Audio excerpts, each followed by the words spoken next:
傳來法語問你是我的家屬吧？原來我已自那白浪之巔墮下，明明分開，為何打這號碼？你可會很不解我怎不刪了他？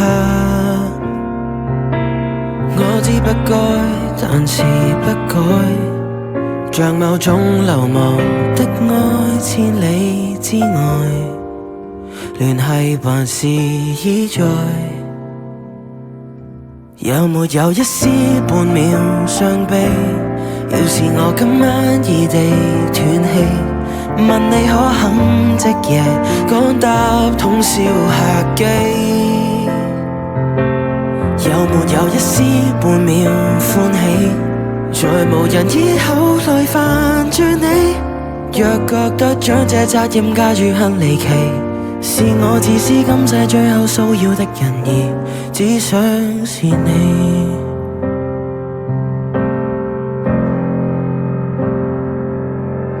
誰聯絡你？若我在某冰川遇難，然而教你苦痛亦算黑色浪漫。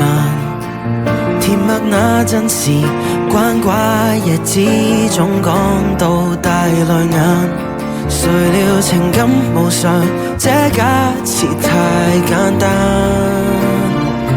你有沒有一絲半秒傷悲？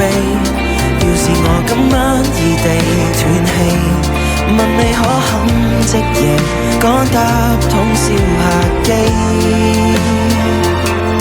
有沒有一絲半秒歡喜？在無人以後去牽絆你，若覺得將這責任加諸很離奇，是我自私今世最後騷擾的人兒，只想是你，必須是你，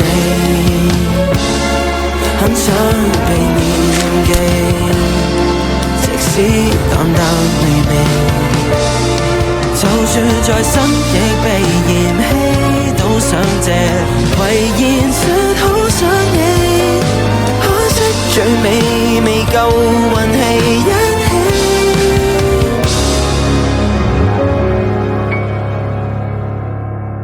有沒有一絲？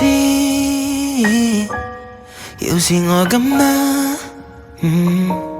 話到嘴邊打住，早變陌路人，常有幻想是大忌，這號碼應該長眠於手機，就算死亦別再騷擾你。若覺得這惡作劇真的很頑皮，再個別識給我帶淚奔喪的情人，只想是你。